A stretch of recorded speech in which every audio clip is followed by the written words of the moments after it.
یعنی اس کا مطلب ہے کہ اعتماد تھا، ہے نہیں، اور یہ بات شاید ان کا مانا۔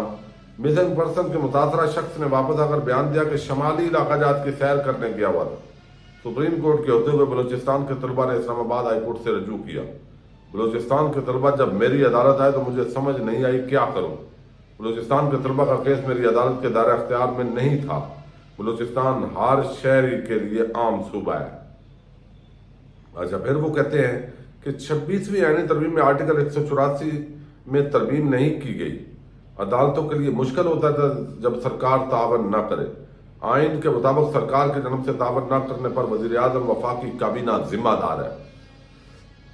یعنی آپ 184(3) کے تحت وہی کاروائی کر سکتے ہیں، آج خود نوٹس لے سکتے ہیں، لیکن آپ کو سانپ سونگا ہوا ہے۔ اب یہ بات پتہ نہیں وہ سمجھانا چاہ رہے ہیں کہ بھئی اس پہ آپ خاموشی ہو گئے ہیں، جہاں پہ جو ہوتا رہے آپ خاموش۔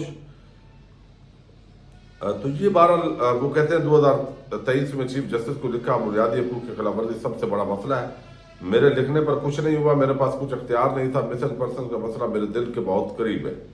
پاکستان کو آزاد ججز اور آزاد عدلیہ کی ضرورت ہے۔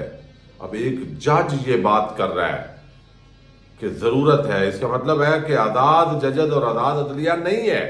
وہ یہ بات شاید کہنا چاہ رہے ہیں، کیونکہ آزاد ججز سے ہمیشہ پارلیمنٹ اور منتخب نمائندوں کی عزت کی، جو 77 سال سے متاثر رہے۔ سرکار اور ججز شاید سمجھنا نہیں چاہتے کہ مسنگ پرسن ایک مسئلہ ہے۔ سیاسی جماعتیں اپوزیشن میں آ کر بالکل بدل جاتی ہیں۔ سچ بولنا چاہیے، سچ تب بولنا چاہیے جب بولنا ضروری ہو۔ جمہوریت، آئین، آزاد عدلیہ، یہی جو ہے وہ بقا ہے، ٹھیک ہے۔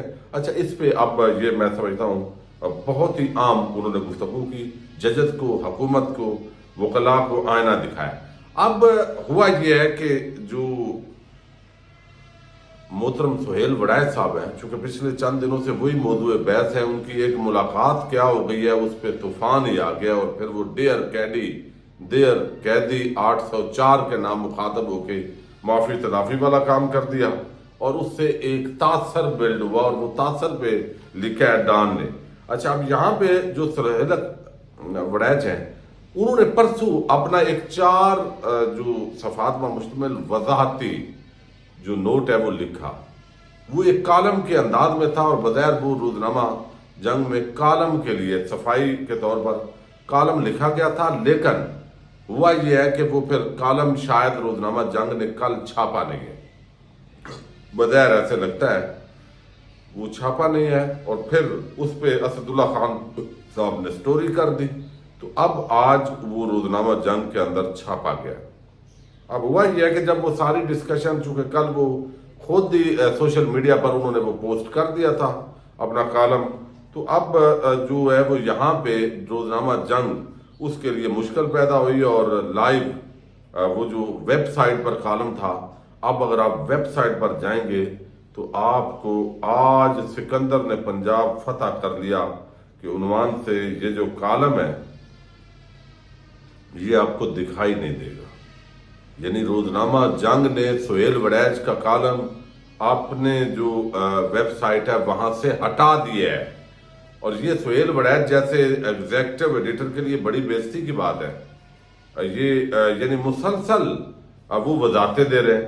اب انہوں نے جو وضاحت دی ہے نا، وہ بڑی ہی عجیب قسم کی وضاحت ہے۔ میں صرف آپ کو بتانا چاہتا ہوں کہ سہیل وڑائچ یا تو ستیا گئے ہیں، وہ کنفیوز ہیں، یا پریشان ہیں۔ بھئی وہ کہتے ہیں نا پانی نیویں گار جاندہ ہے، تو اب چونکہ سب سے زیادہ اس وقت پی ٹی آئی آسان ہدف ہے، تو لہذا اس کو لتاڑتے جائیں۔ تو یہ جو 4 صفحات انہوں نے کالے کیے ہیں، اس کے اندر وہ یا تو گھبرائے ہوئے ہیں یا بالکل بے آواز باختہ ہیں، کچھ ان کو سمجھ نہیں آ رہی کہ بھئی میں نے وضاحت کیا دینی ہے۔ جو وضاحت دینے کے لیے انہوں نے 4 صفحے لکھے ہیں، وہ وضاحت انہوں نے دی، وہاں پاؤں پڑے ہوئے ہیں، اور ادھر وہ کبھی دوسروں کو۔ اس کے اندر 7-8 جو پیراگراف ہے، میں صرف آپ کو 10 لائنوں میں اس کا خلاصہ آپ کے سامنے رکھ رہا ہوں۔ پیراگراف نمبر 1 ہے، وہ کہہ رہے ہیں زلفی بخاری اور تحریک ناف سوشل میڈیا ایکٹیوسٹ پر انہوں نے طنز و تنقید کی ہے، اور عظیم اپنی جو صحافت ہے اس کی وہ تعریفیں کر رہے ہیں۔ دوسرے پیراگراف میں D G I S P R کو مؤدبانہ صفائیاں دے رہے ہیں۔ کالم میں معافی پر جو لکھا، وضاحت میں اس سے فرار کی ناکام کوشش کی۔ شہباز گل، فیصل واڈا، حماد اظہر ان کی عمران خان سے محبت پر طنز اور تنقید، اپنی عظیم صحافت کی تعریفیں، یعنی ماضی کے اندر آپ کو علم ہے کہ وہ ماضی کا ذکر کر رہے تھے۔ جنرل ضیاء جنرل مشرف کے غصے کا نشانہ بننے کے قصے، اپنی عظیم صحافت کی تعریفیں، یہ 4 نمبر پیراگراف۔ 5ویں پیراگراف میں انہوں نے صفائی دی ہے جنرل باجوہ کو ناراض کرنے کا کریڈٹ، نواز شریف اور عمران خان کے ہاتھوں برابر مجرم قرار پانے کا دعویٰ، اور اپنی عظیم صحافت کی تعریفیں۔ پیراگراف 6 میں وہ لکھتے ہیں مخالفین پر اپنی خبر کا مطلب سمجھنے کا الزام، مسئلہ اعظم نظر آنے کی کوشش، یعنی بندے ساریاں دا دماغ خراب ہو گیا۔ یعنی وہ کہتے ہیں میری تحریر ایسی ہے کہ سب کا دماغ خراب ہو گیا، وہ الٹا سوچ رہے ہیں۔ کمال ہے بھائی، کمال ہے آپ کا۔ پیراگراف نمبر 7، تحریک انصاف پر کڑی تنقید، خود کو تاریخ کے درست سمت میں کھڑا عظیم صحافی قرار دینے کی کوشش۔ یہ انہوں کا پورا جو نچوڑ ہے وہ اویس حمید صاحب ہے، انہوں نے لکھا ہے اور یہی کھاتا ہے۔ دوسری طرف جنگ نے ان کا وہ کالم ہٹا دیا ہے، تو یہ آپ دیکھتے ہیں مطلب ہے۔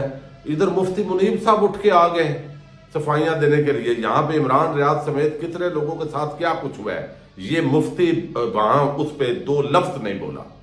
یعنی یہ ہوتے ہیں تا حیات سرکاری مولوی، یعنی یہ ان کا مزاج اس طرح کا ہوتا ہے، یہ رہنا پسند کرتے ہیں، اور اس طرح کے جو لوگ ہیں یہی مطلب ہے نقصان ہوتا ہے مذہب کو، اور یہ اب کیا کہوں ان کو۔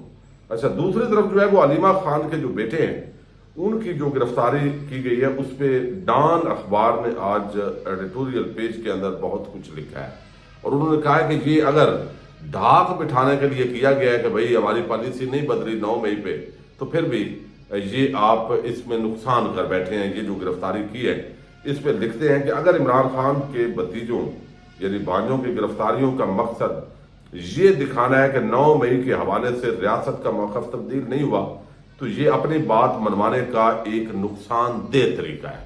یعنی وہ کہتے ہیں کہ گرفتاریوں سے نقصان عمران خان تو مزید مظلوم ان کی فیملی ہوئی ہے، اور ان کو ہمدردیاں ملی ہیں عوام سے، اور آپ اپنا نقصان کر رہے ہیں اس طرح کے کام سے۔ سخت رویہ عموماً قابو پانے کے بجائے بے بسی کی نشاندہی کرتا ہے۔ یہ ڈان اخبار ہی ایک بچا ہوا ہے اس ملک کے اندر جو کچھ نہ کچھ اصلاح کی کوشش کرتا رہتا ہے، سب ارباب اختیار کی بھی۔ تو وہ کہتے ہیں کہ سخت رویہ عموماً قابو پانے کے بجائے بے بسی کی نشاندہی کرتا ہے، اس سے متاثرین کو عوامی ہمدردی بھی حاصل ہوتی ہے۔ اگر ریاست 9 مئی کے احتجاج کو عبرت کا نشان بنانا چاہتی ہے تو اسے طاقت کے استعمال کے بجائے ثبوتوں اور مضبوط قانونی دلائل پر انحصار کرنا چاہیے۔